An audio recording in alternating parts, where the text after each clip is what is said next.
எனக்கு அருமையான தேவனுடைய ஜனங்களே, ஆண்டவராக இயேசு கிறிஸ்து நாமத்தினாலே உங்களை நாங்கள் வாழ்த்துகிறோம். சங்கீதம் 46வது அதிகாரம் 10வது வசனத்தில் இப்படியாக ஆண்டவருடைய வார்த்தை சொல்கிறது, நீங்கள் அமர்ந்திருந்து நானே தேவன் என்று அறிந்து கொள்ளுங்கள், ஜாதிகளுக்குள்ளே உயர்ந்திருப்பேன், பூமியிலே உயர்ந்திருப்பேன்.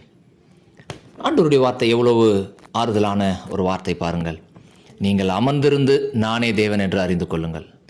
அநேக சமயத்தில் நாம் நம்முடைய வாழ்க்கையில் பிரச்சனைகள் சூழும்போது இதை எப்படி சமாளிப்பது, என்ன செய்வது என்று திகைத்து போய் நாம் அங்கலாய்க்கிறோம். இப்படி செய்யலாமா, அப்படி செய்யலாமா, இவர்களிடத்தில் போகலாமா, அவர்களிடத்தில் போகலாமா, இவர்களிடத்தில் சொன்னால் நம்முடைய பிரச்சனை தீர்ந்து விடுமா என்று சொல்லி அநேக சமயத்தில் நாம் மனிதர்களை நாடுகிறோம். ஆனால் மனிதர்களிடத்தில் போனால் அவர்கள் நம்முடைய பிரச்சனைகளை பார்த்து சிரிப்பார்கள்.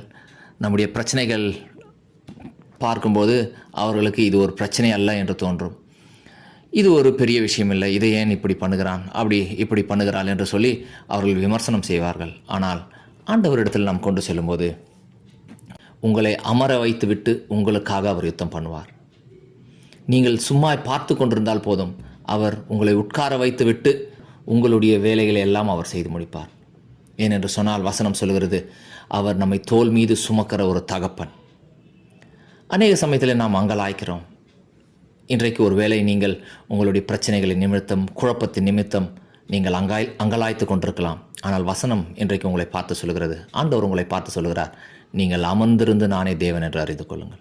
நீங்கள் எதுவும் பண்ண வேணாம், ஆண்டவருடைய சமூகத்தில் அமைதியாக இருந்து பாருங்கள், அவர் எல்லாவற்றையும் உங்களுக்காக செய்து முடிப்பார். அதனால்தான் சங்கீதக்காரன் சொல்லுகிறான், கர்த்தர் எனக்காக யாவையும் செய்து முடிப்பார். உங்களுக்காக எல்லாவற்றையும் அவரே செய்து முடிப்பார்.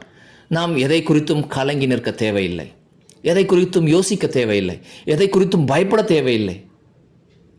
கர்த்தர் நமக்காக யாவற்றையும் செய்து முடிக்கிறவர். அதனால்தான் மோசேயும் அவனோடு கூட இஸ்ரவேல் ஜனங்களும் எகிப்திலிருந்து புறப்பட்டு அவர் செங்கடல் இடத்திற்கு அவர்கள் வந்தபோது அவர்கள் திகைத்து கொண்டிருக்கிறார்கள். பின்பதாக பார்வோனுடைய சேனை, முன்பதாக செங்கடல் இருந்து கொண்டிருக்கிறது. அவர்கள் நினைக்கிறார்கள், இன்றைக்கு நாம் சாகதான் போகிறோம், நம்மை கொன்றுவிட போகிறார்கள் இந்த இடத்துல, இனிமேல் நமக்கு வாழ்க்கை கிடையாது, மரணம்தான் என்று அவர்கள் நினைத்து கொண்டிருக்கிறார்கள். எனக்கு அருமையான தேவனுடைய ஜனங்களே, இன்றைக்கு ஒருவேளை என்னுடைய எதிர்காலம் அவ்வளவுதான், இங்கே முடிந்து விட்டது, இனிமேல் எதிர்காலம் கிடையாது, என்னுடைய வாழ்க்கை அவ்வளவுதான், என்னுடைய பிள்ளைகளுடைய வாழ்க்கை அவ்வளவுதான் என்று சொல்லி நீங்கள் உங்களுடைய அநேக காரியங்களை குறித்து நீங்கள் கவலைப்பட்டு கொண்டிருக்கலாம். நான் உங்களுக்கு சொல்கிறேன், ஆண்டவருடைய வார்த்தையின்படி உங்களுக்கு ஒரு எதிர்காலம் உண்டு, உங்களுக்கு ஒரு வாழ்க்கை உண்டு. நீங்கள் அமர்ந்திருந்து ஆண்டவருடைய சமூகத்தில் காத்திருந்து பாருங்கள், அவர் தேவன் என்பதை நீங்கள் புரிந்து கொள்ள முடியும். கர்த்தர் தாமே உங்களை ஆசீர்வதிப்பாராக. ஆமென்.